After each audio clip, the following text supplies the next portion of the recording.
And we're live. I must remember to press the record button so that I record a copy locally. So, hello. Frenzy is in the chat. This is impromptu. After yesterday's session talking about UVs, wanted to work on the Turkey and thought it probably best to actually just stream this and make it useful so that we're essentially putting all that theory that we were talking about essentially into practice. So what we'll be doing... Oh, hello, Infinity. So what we will be doing is creating a set of textures, some basic textures, that we can then apply to the various elements of the Turkey, keeping in mind the information that we were talking about in the previous stream, which I shall link to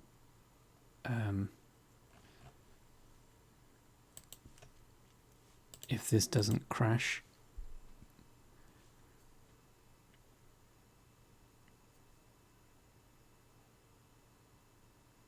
Or cripple the PC.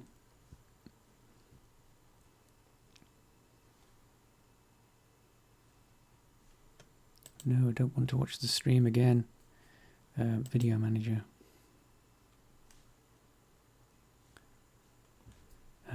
Highlights. So we've got the copy link. So we've got the previous, this was the previous session.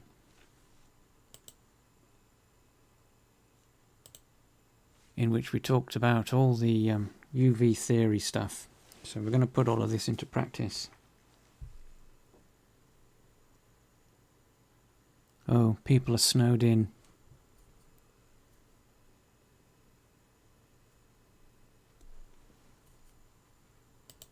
So what we'll do is create a set of textures that we can then assign to the mesh as we were talking about in the previous session. So we essentially make some simple images that we can adjust the UV maps over so that they fit better. So first thing to do is probably to create a set of images, bitmaps from the generated images that were created previously. So easiest way to do this is just to select one of the objects you have a material assigned to, go into edit mode and just right click on one of the faces. You might need to be in face select mode, and this will bring up the appropriate generated image in the UV image editor. And to save it, all you need to do is click on the image menu option, or if you are in the UV image layout, make sure you click a face. Again, image, and then save as image. So let's call this Turkey underscore body PNG. Save as a lossless format, so that's TIFF, Targa RAW, Targa or TGA, bitmap.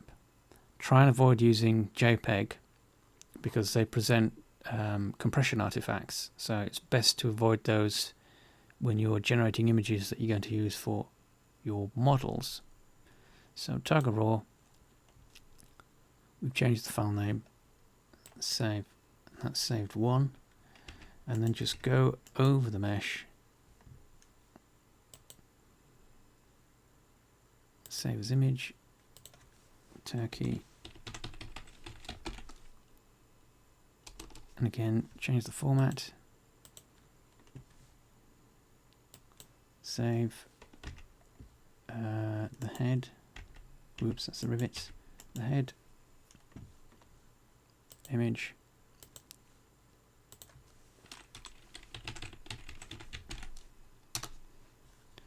format.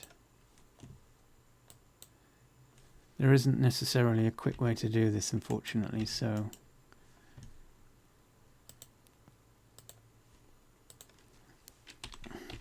Turkey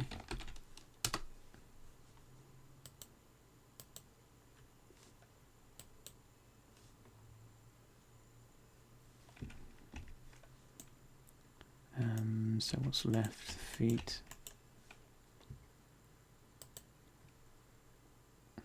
Save image.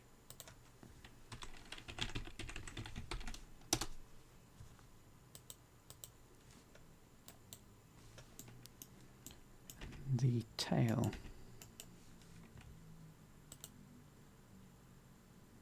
Save as image. And what this does as well is, if you use the save as image option rather than save a copy, when you save the image and essentially make it real by generating, or it passes the generated temporary data and passes it so that it becomes a bitmap image. But when you do that, it oh, just kind of lost my train of thought. Oh, that's right. When you do that, it replaces. In fact, I'll cancel this and then go back into the default. So if we look at the material, that doesn't change per se, but in the texture properties, image or movie, and at the bottom in the image subsection, we've got generated selected and a few other settings. When we save the image, in fact I'll do it now whilst this is open. So if we save as image, whoops, that's the wrong one selected.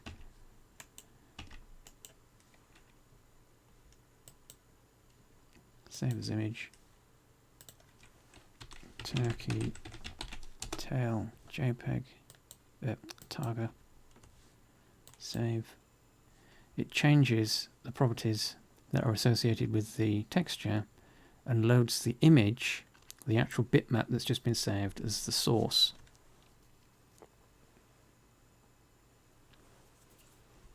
So that basically has overridden the temporary data that we were using previously. But what we want to do now is go into your image editing program. This is Corel Photo Paint, but it could just as easily be GIMP or Photoshop.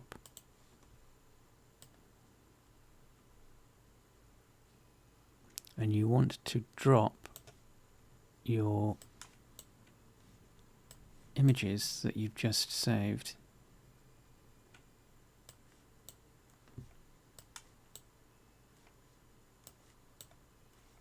in for editing.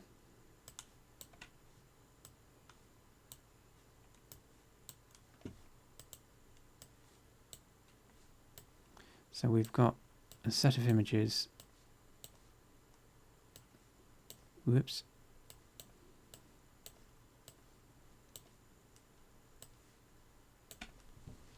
That we can do some basic editing to.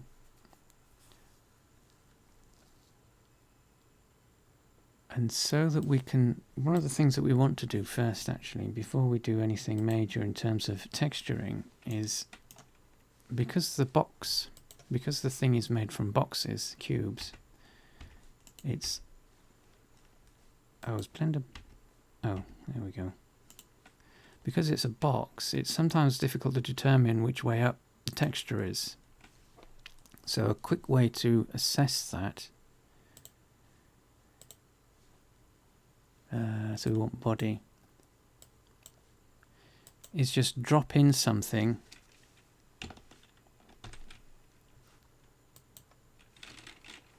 that you can use as an indicator as to which is the top of the image. And a few of these might need that.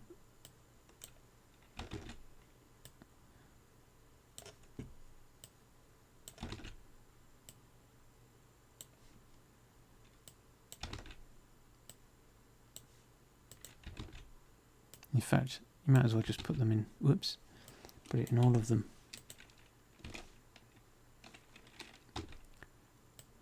So what I've done is use the, I don't know what that symbol's called, shift, it's the symbol that's above the number 6 on your keyboard, the upwards arrow thing, whatever that's called. But because we're using the same grid texture, with that in place, you can do one or two things just to make it visually easier, because we've got different coloured materials on the object itself, and we can use the fact that these are we've got different colours, and we can do that to the textures by either changing the colour of the text symbol that we've used, or just create some arbitrary background colours.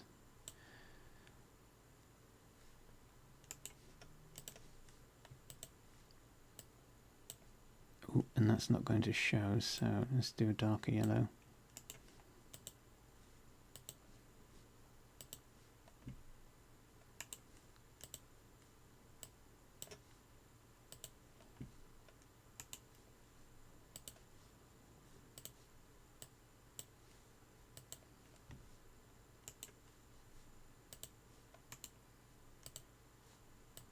So all I'm doing here is just creating a layer, so GIMP as well, Photoshop, they'll both have the same sort of system in place where you can create a layer and flood fill it. So you're just selecting a colour and filling the entire layer. So because these were saved as TGAs, we need to save these in your native format so that you've got a source file that you can edit.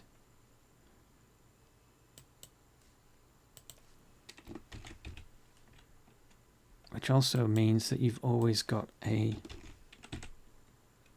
restore point. So some people sometimes bring in the TGAs, do their editing, and then save the file back out as a TGA, which means it flattens the file and you lose all the stuff that you've been editing. So it's always best to try and remember to create a, so would it be, it's a .g, it's a .gimp, no, GMP, isn't it, for GIMP, and a PSD, or whatever that is for Photoshop. So you're saving the file with all its layers and workings in its native format. And then you can save it out as a TGA, or whatever image you've used. So flatten these, which means you're merging all the layers together.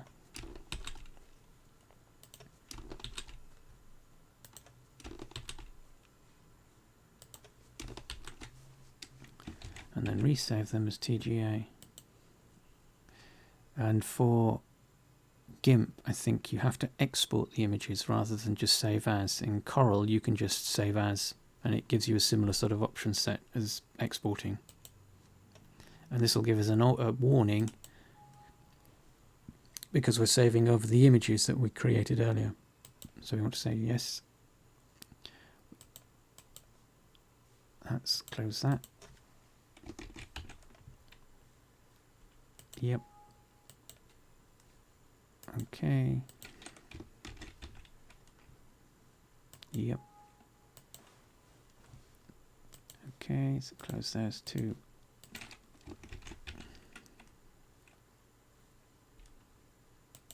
Yep. Close that.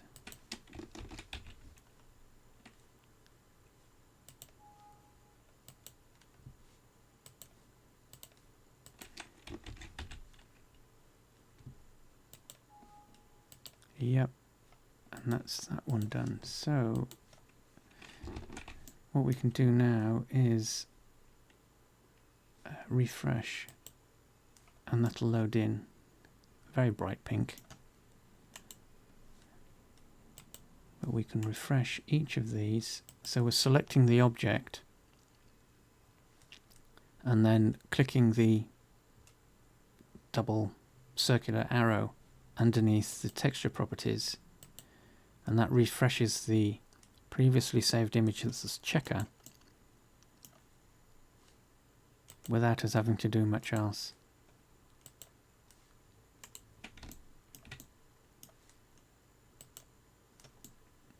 So now that we've got some basic textures loaded in, ooh, and we haven't done the eyes, so select that, save.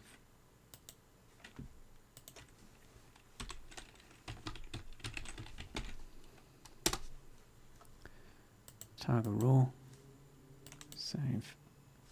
So we need to go back into our editor. Turkey eyes.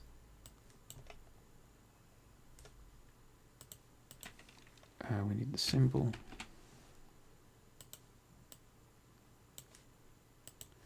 Create a color.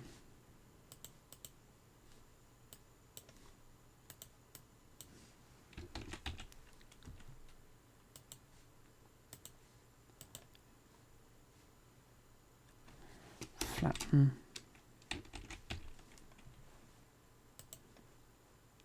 And then, what do we use? TGA. Save over. Yep. Okay. So we can reload that. So as you can see, just looking at the eye texture, rather than making a texture, you know, a full eyeball texture, and then trying to fit the UV map to the eyeball, doing this is a quick way to check how the UVs are orientating themselves relative to the texture image. And as we can see, with this symbol in place, we can see that the eye is off to one side. So we now need to go over the mesh and adjust the UVs relative to the orientation of this symbol. So switch to layout to UV editing to make this easier. So let's start with the eyes, considering that those are...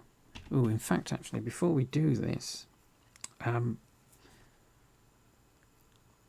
one thing that's useful, or that you'll want to try and do as much as possible, is that because of the way that we built this, we built it from basic shapes. And there's, in some instances, the way that we made it, we've got a lot of hidden faces. So if I go into edit mode, there are a couple of faces that can be removed because they don't do anything. And that, the removal of, well, it won't affect the UV map for the legs, but if you imagine that this is the, we'll show this for the head. Because we can remove these faces from the mesh, we also remove them from the UV, which in turn might give us more space to play with on the UV map, because it takes these out of the equation. So the space, let's see where they are. Yeah. So at the moment, this section, or these two sections of the UV, are the size they are because of these end faces taking up the space they are. If we remove these, both of them, and then look at the UV map again, we've given ourselves a bit more space that we can play with to increase the size of the UV map. So that's something to be mindful of when you've made your objects, that you want to, ideally, anything that's not visible, you might as well just remove it. So we can temporarily hide the body for the moment. So that's the H key, or object, show hide, hide selected. And that, oh, it's a rather skinny turkey now. That reveals the head. So if we want to focus on this, that is view selected. And this makes it easy to just move around. So this is what we can do here. Edit mode. And we don't need these back faces. We want the top front, sides and bottom, but we don't need the back because it's not going to be seen, so you might as well remove it.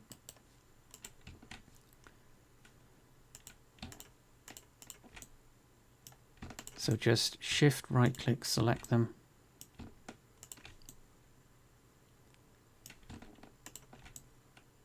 and delete.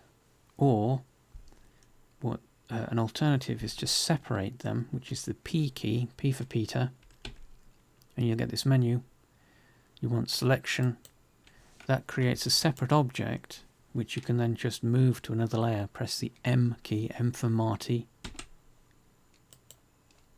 So you could delete them, but if doing something later on you found that you needed that section that you deleted, you're going to have to go back to your source file and reload it. Whereas if you just move it, if you separate it out as a separate object and move it to another layer, you can reuse it or reattach it if that were the for instance, if so let's say it was an animation that required the robot's Turkey's head to fall off. You didn't think you were going to do that, but with a separate item you could reattach that, so when the turkey's head falls off you're not looking on the you can't see the inside of the mesh.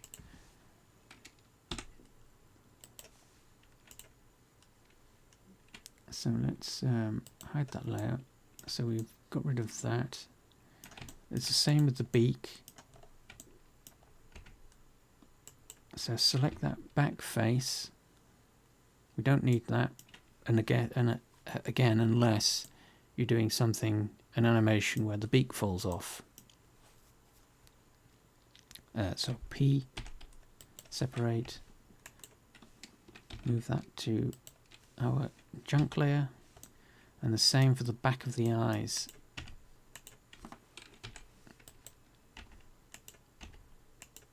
So that's switching between edit mode and object mode after you've selected the object, and then right clicking the face that you want to remove. And we also need to adjust the depth of the eyes because they're quite thick. So we want to go into ortho right side. So that's the front of the mesh where the mouse is. So we need to reduce the depth. So switch to vertex mode, make sure nothing's selected, just do a loop select. So that's control left click and just drag the mouse and it'll create a loop. And then hold the control key down whilst you're moving the selection. Do the same with the other eye. And holding control down again, we just move the eye. If you hold control down, because it snaps, you don't have to worry about the two eyes being the same depth. In fact, we could probably get away with another one. Maybe not.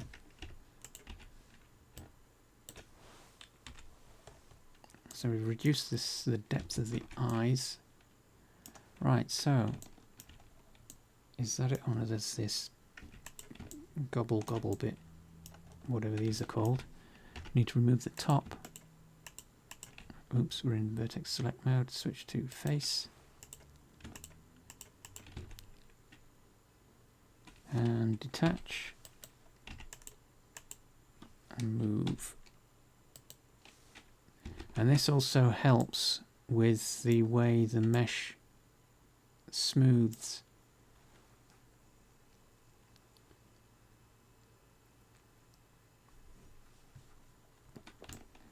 So let's work on the eyes.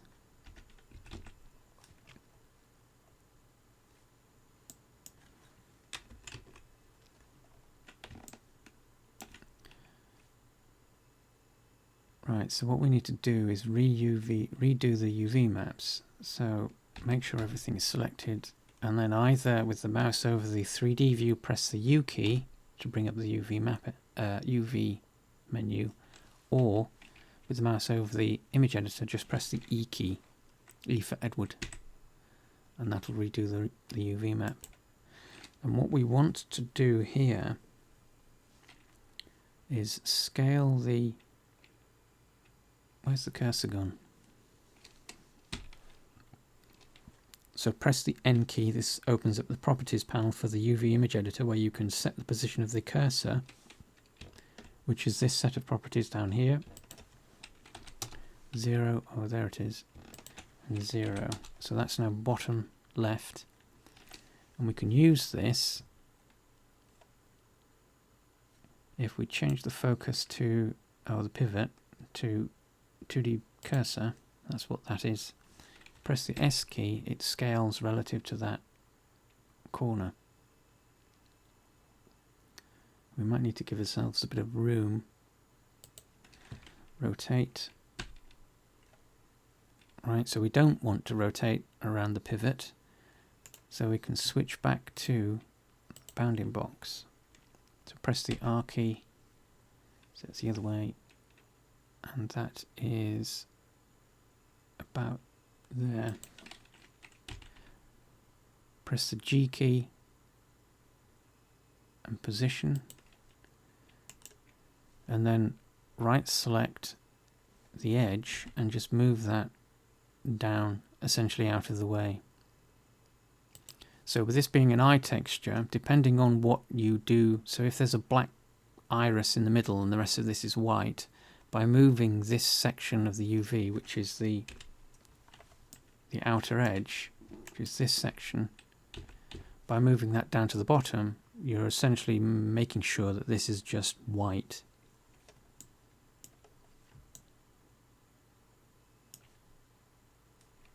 So you can now do one of two things. You can either select the other eye and do the same thing to that, or we can just remove that, so move it to another layer, and just duplicate the eye we just UV mapped. So Shift D and move that across. Make sure it's positioned.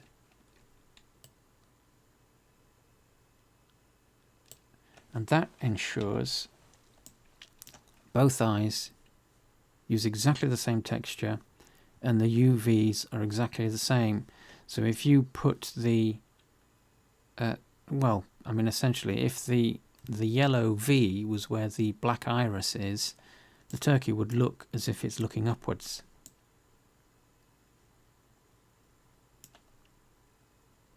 So let's continue on with the rest of this.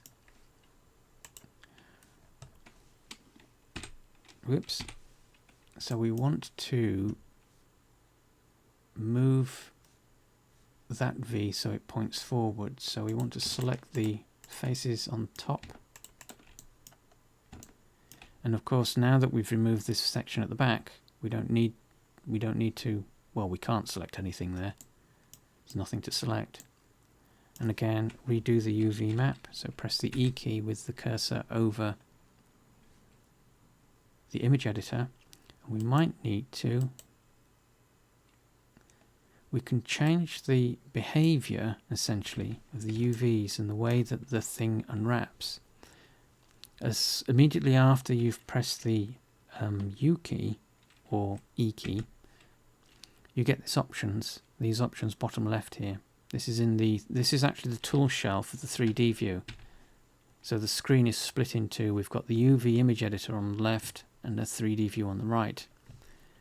And that's the tool shelf.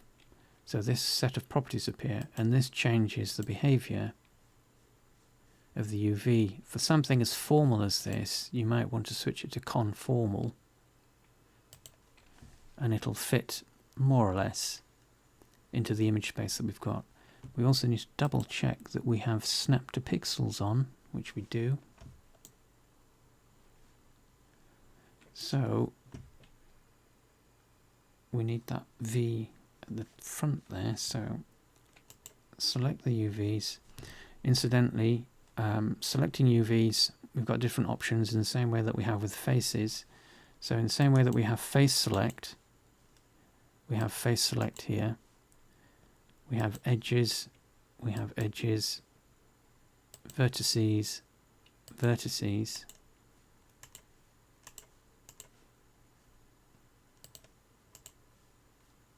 Whoops, that's the wrong one.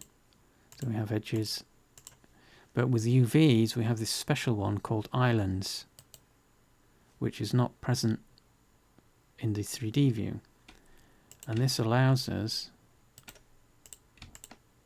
to select a group or island of UVs. So because these are all grouped together, that's considered an island, and we can select that as a unit and move it all in one go. And that becomes more apparent when we do this. So if we've got all the UVs selected for whatever reason, we can select specific groupings that we can then manipulate. That's probably the bottom. Yes, it is. That's the bottom. And it moves the entire group of UVs. What side is that? That'll be the... Is that the top? No, that's the front. No, it is the top. So that's the top. And then we've got all the other ones. So let's continue.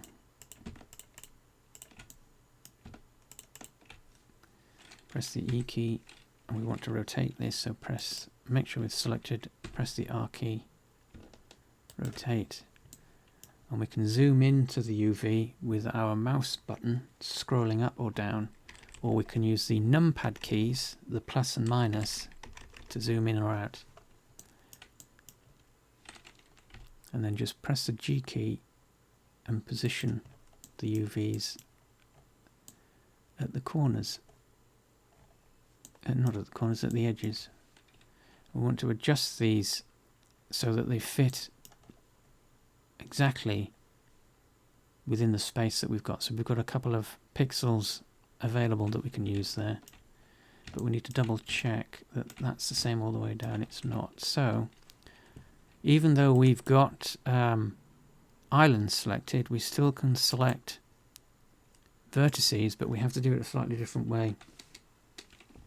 Deselect, press the B key, B for Bertie, and that gives us the box select, and we can just drag and make the selection and just position those where we need them.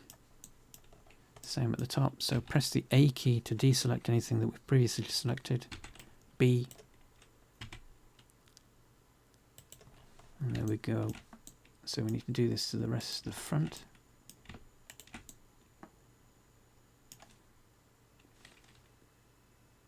E.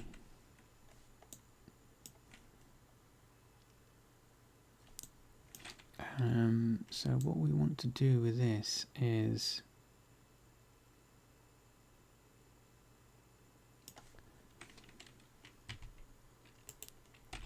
move it upwards slightly.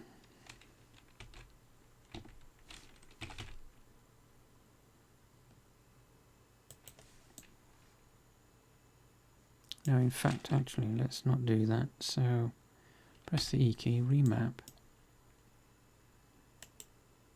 Because what we've got to do, I wonder if, what might be a better way of doing this is to select all of these sections and map them together so that we get a... So what this is doing, so we've got to be careful that although with the top, because we've included the sides, we can get the full width of the texture in use. But if we select the front and just map that on its own, it won't. We get this gap. So for instance, that means that if we want to reuse the same texture over each section, so if there was a let's say a border, a 1 pixel border to indicate that this was a metal plate and you had your dripping rust or whatever it is, we'd be missing a section of that at the top for the front, and we need to make sure that each of these sides occupy the same height so that we can fit the texture within the space that we've got. What people tend to do is just reset, and when they reset, it does that. So what you end up with is a smushed texture on the UVs that you've selected, but that can look odd.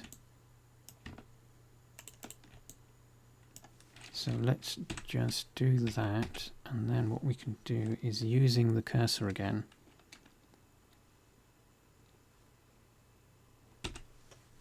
scale upwards, and we want to, in fact, let's use the middle one.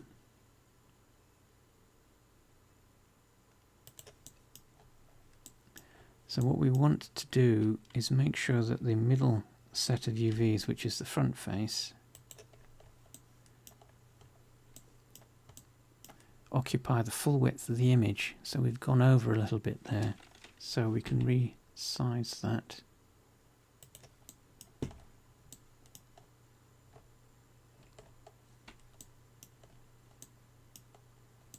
And what we can do now, because we've done that, is that we can shift that upwards a little bit. And what this means is that we'll essentially cut the texture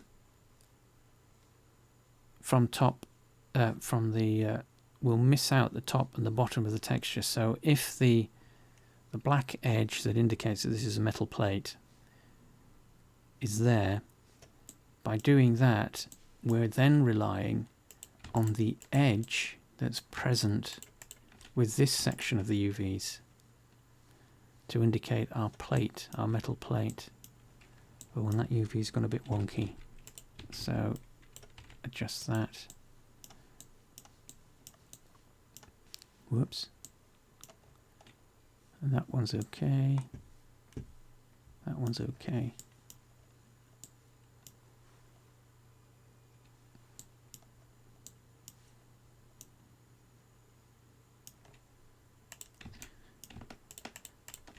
And then the bottom. And that's pointing the right way.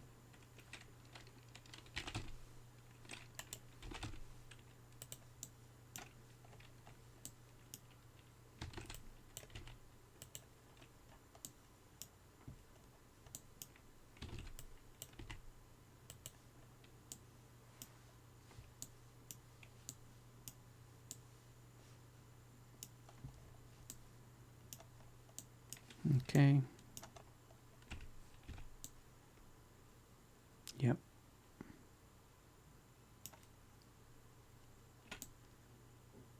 That's a bit off. Don't know why that's off.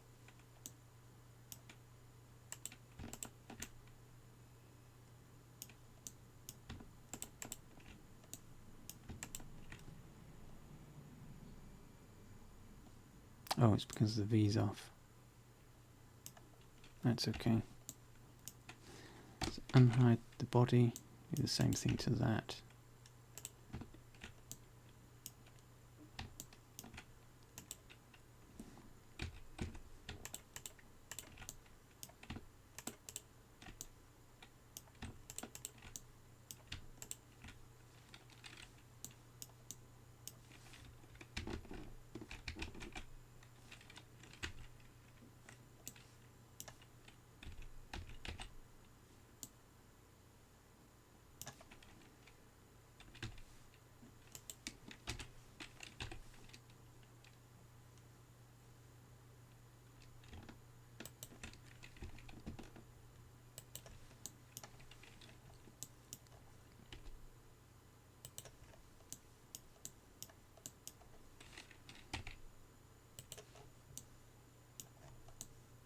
Oops.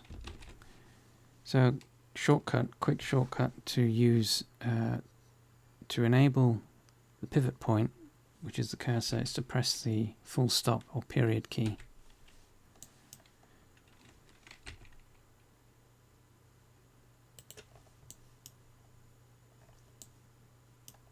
And then you can switch back using comma. So that changes the way the UVs are manipulated. So that's the top. That's the bottom.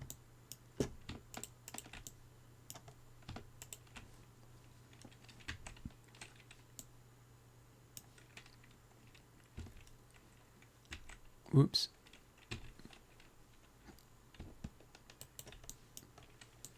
So move that down to the bottom corner. Press the full stop period key and then scale up.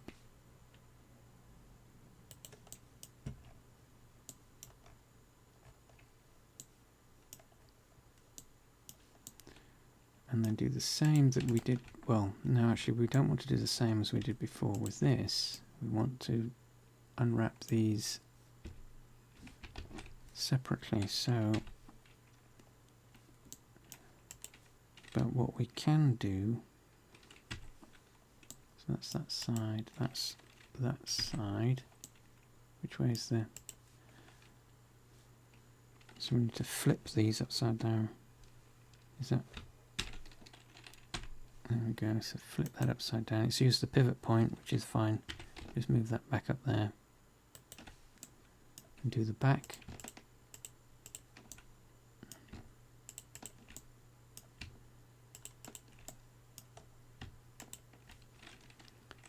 E key. So we need that rotated or flipped, which is Control M, which initiates mirror, and then press either the Y to flip it to the top, bottom, or X for left, right. Just shift that up there, and that looks to be okay. Yep. So what we can do here is do an Alt right click, and that selects the loop. And with the loop selected, so we've got one UV section that's where it needs to be. So we can select the other ones and resize them. Well, we don't need to do it for that one, which is the... Right, so move that out of the way for the moment. And move that one out of the way for the moment. Oh, that's selected both of them. Those must be joined. So what's happened here is the selection uses a shared vertex or shared edge somewhere, which basically means when you select one island, it selects both of them. So you have to avoid that, you have to deselect, oh, it's that one, which then leaves the other one selected that you can then move.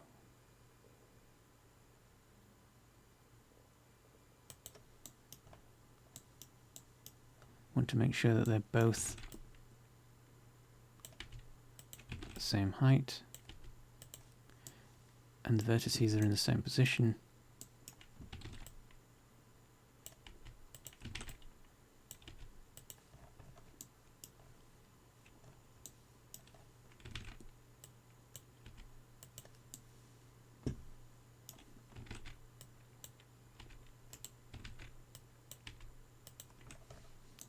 And then we can adjust. So move that back into place. What we're doing here is adjusting the height of these.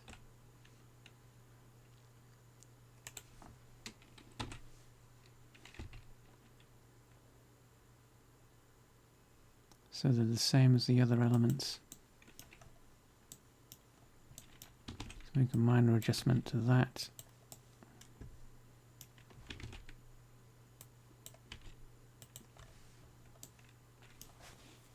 So as with the head, what we've basically done is made sure that the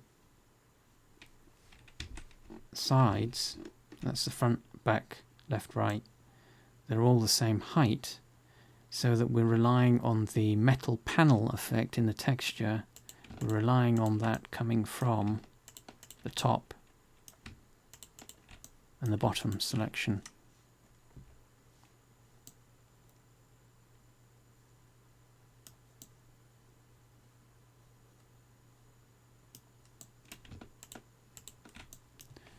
So where's that coming from then?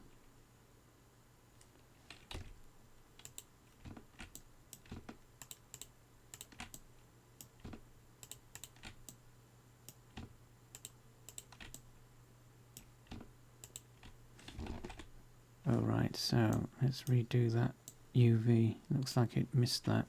So E key, make sure everything's selected. Rotate.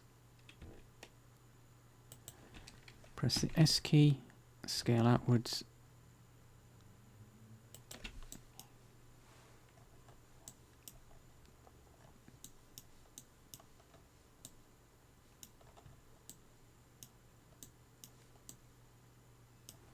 Double check the bottom, make sure that hasn't got the same problem.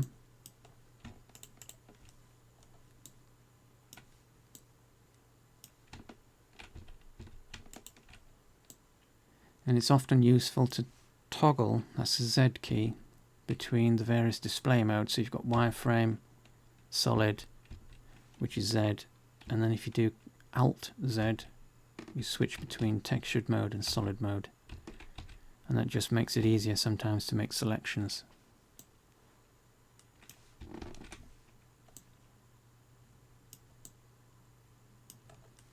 Alright, so that's the body done.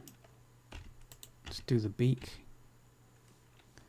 We want to allow room. In fact, what we can do for this is join those two sections together and unwrap. So that's gone a bit wonky, so we need to place some seams.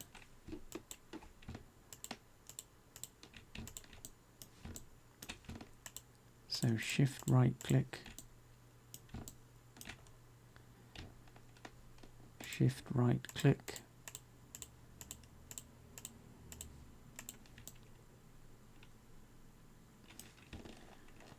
Control E,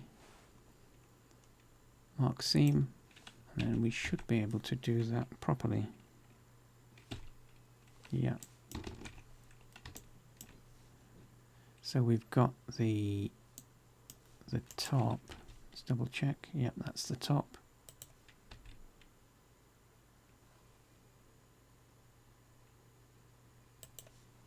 And that's the bottom. Yep.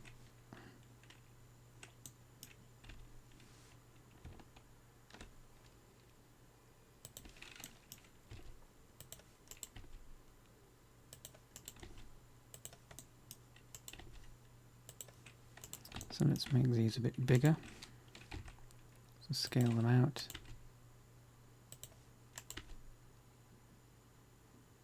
And then what we can do is use the space that we've created to assign to these two side panels of that section of the mesh.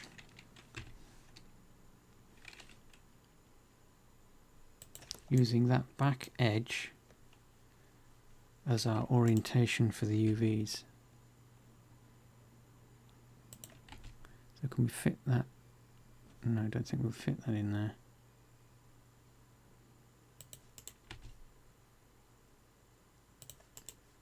So let's see if we can juggle. In fact, actually, yes, we might be able to, yeah. So if we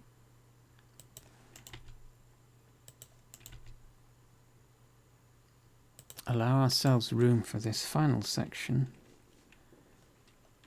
which we can rotate upwards or horizontal or vertical, and then just put that down the side.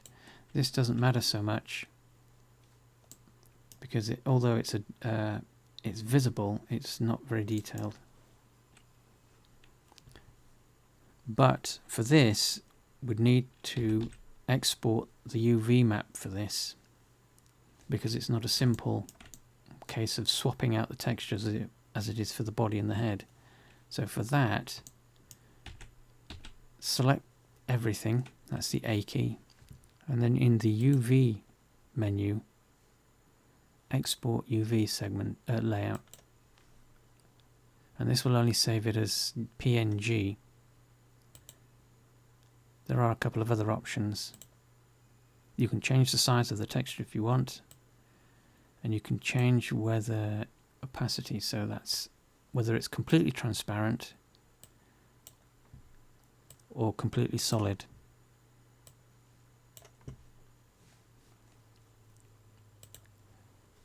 So that was the beak. So Turkey beak UV. So let's save, which it does. So if we then open this in our image editor, that should give us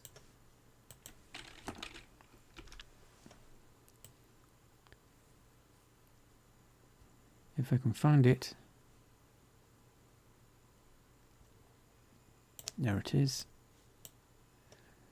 So we've got a UV map, and that's how you create your UV maps for your textures within Blender, is just export them.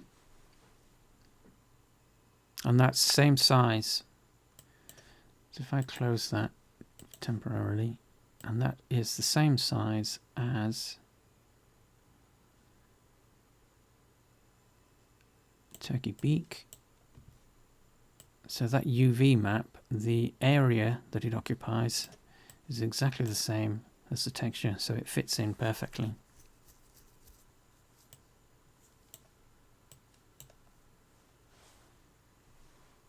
So continuing, so we've done the head, the body, the beak, need to do the wings. Whoops. So what we want to do here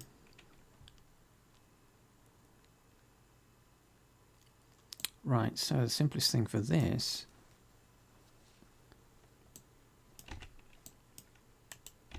edit mode, select one of them, just redo the UV map. Oh, we need to fix its size, so what we need to do here is, because we've shaped the object previously, because we changed its shape, we need to fix it so that this is all reset to 1. So the so Blender understands this shape to be the actual shape of the object and not the original shape or dimensions that it was previously when it was originally plopped into the scene. When we do that, object, apply, rotation and scale, location is implied.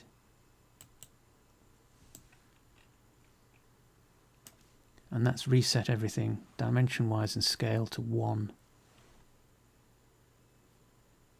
Scale to 1, not dimensions. So we need to do this actually for all the meshes. So the shortcut for this is Control A.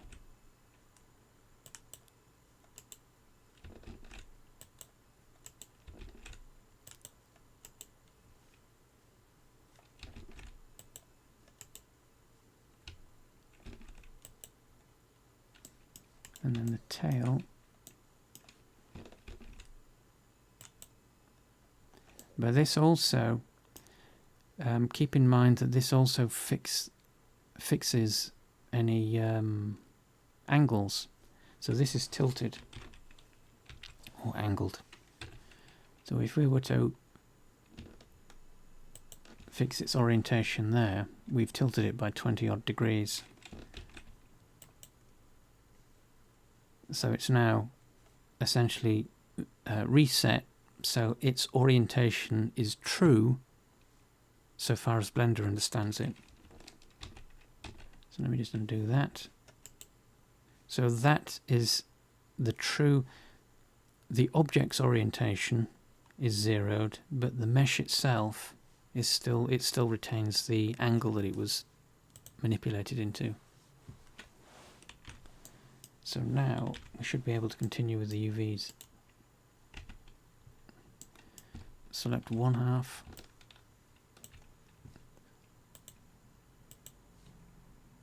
And redo that.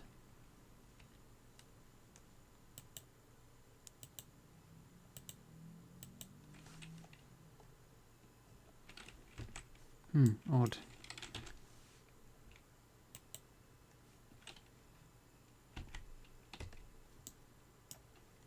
Will it do that with both of them?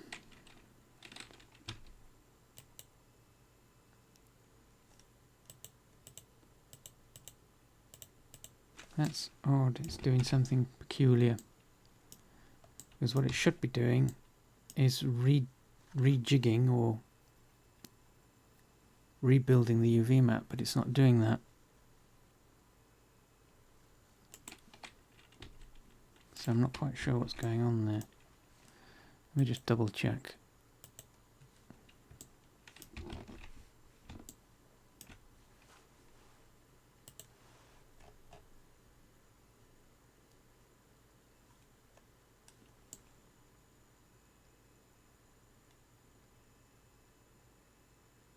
Because what should happen is the UVs should adjust themselves to fit the shape of the object. As you can see, they're slightly squashed. They should be more akin to, well, although we're at an angle, they should be more like that, but for some reason it's not rebuilding the UV map. Oh, Blender's frozen again.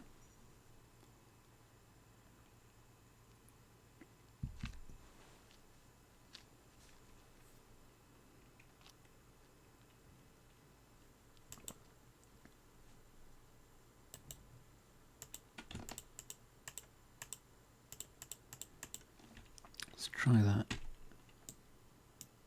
Yeah, I'm not sure what was going on there, because it should rebuild the UVs, but it's not for some peculiar reason.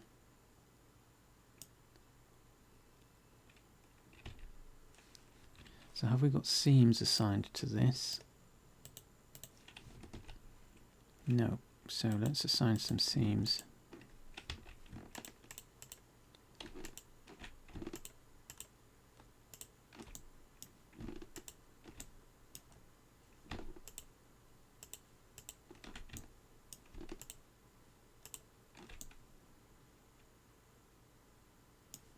Let's place one there. Mark seam. Select. And now redo it and see what happens. Oh, there we go.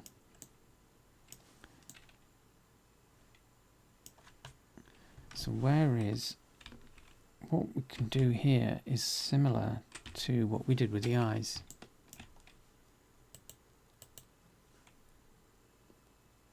So we UV unwrap one of them.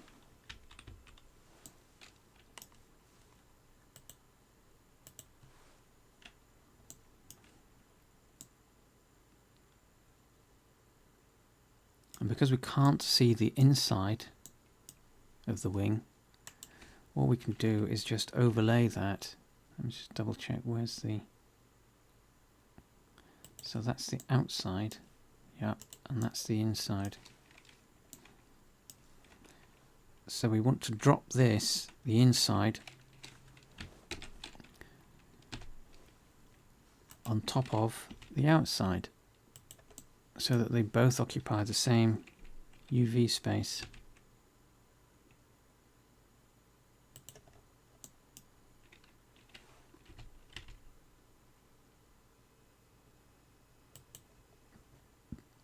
We don't need to be accurate. And then rescale that.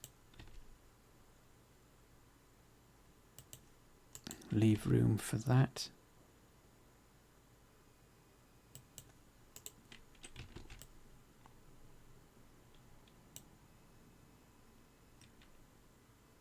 In fact, what we might be able to get away with here is... Oh no, maybe not.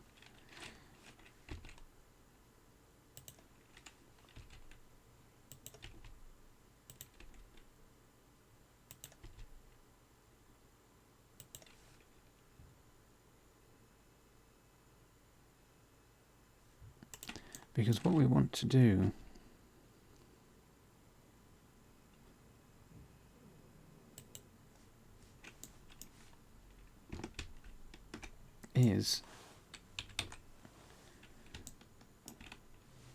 Let's place the cursor. That's the 3D cursor. Grid center.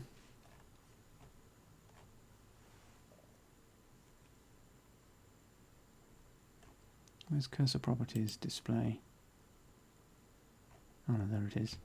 So place the cursor, grid center.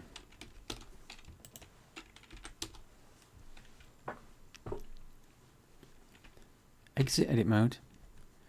Reset. Can't quite see it, but where the widget is, there's a small sphere. That's the object's origin. We want to reset that to where the cursor currently is. So set origin, 3D cursor. So what we can do now is select the side that we've just created, just re-UV mapped, detach it. Let's press the P key. We can get rid of the one that's left, move that to another layer, duplicate this one, Shift D, and flip Control M and then the X key and flip it across. Before we do anything else, we want to object apply, and this will probably flip it inside out, which it has done, but it's difficult to see. So select everything, flip face direction. But what we can do now, because we've done that, that's the wing that we've just duplicated and mirrored, and that was the original. But what we can do now is flip this section of the UV over to the other side. So Control M and then X, and that mirrors it, and then we can just shift it over. So what we've done,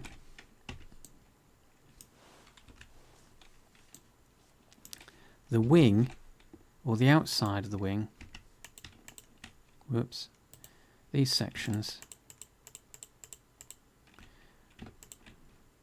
both use different sections of this texture, so we can have different colored wings on either side of the mesh,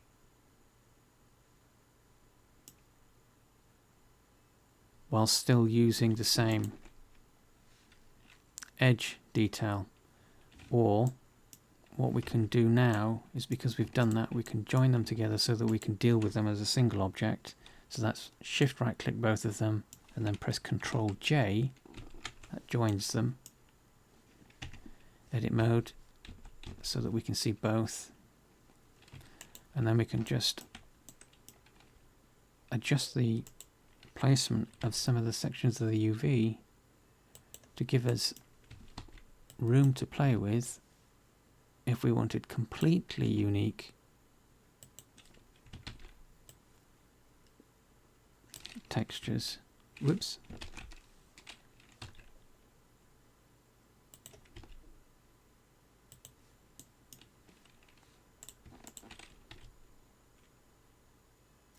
I wonder if actually this might be, and this is where you have to start playing around with how your UVs are edited, which might mean that in order to get as much space as possible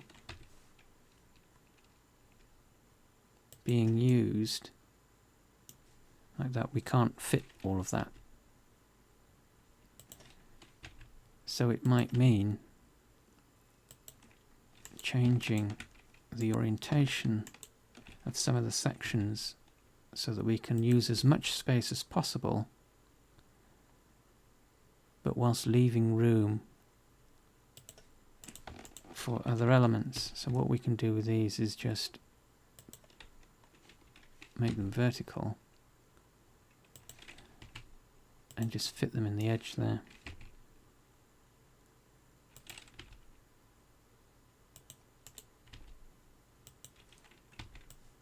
And maybe just make them a little bit wider so that they're easier to edit.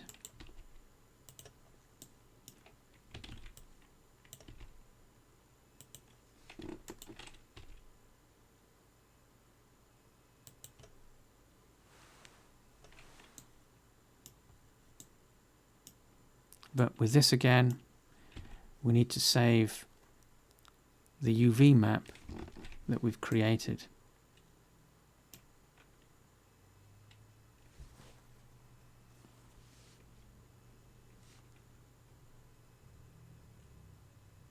But you've got to watch out for, when you're doing things like this, you've got to watch out for these sorts of details being too thin on the texture, so that you end up with something that looks quite blurry because not enough texture space is dedicated to the section that you're dealing with. So what you might often have to do is break them down into smaller sections. So what we're essentially doing here is breaking this back section off into its own element. Mark seam, clearing this break here, doing the same on the other wing.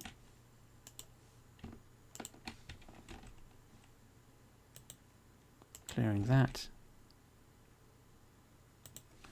And then rather than redoing the entire wing, we just need to do an edge loop select, which is Alt right click and then Alt Shift right click, which selects both loops, and then just pressing the E key to redo those. And that then gives us a bit more space, or a bit more texture.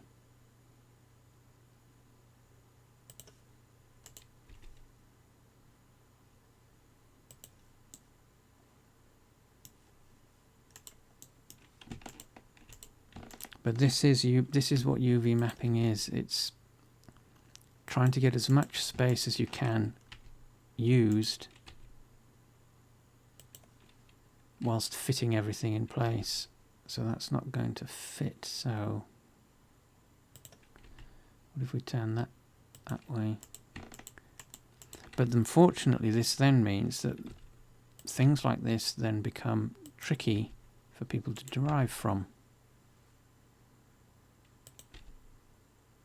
Because whilst you've optimized the appearance of your mesh, it doesn't make it easier for somebody to work with.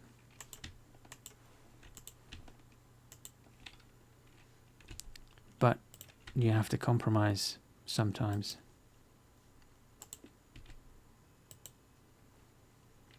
That might go up top there.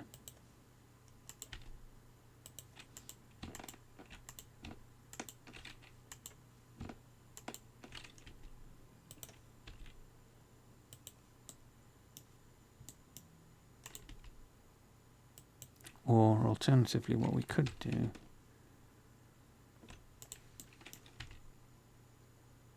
because these are the same, is just use the same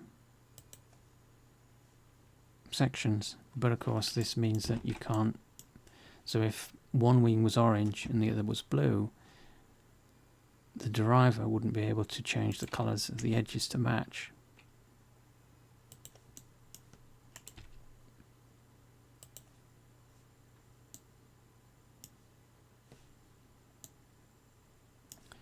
So what might be better is just to scale the wings and keep it simple.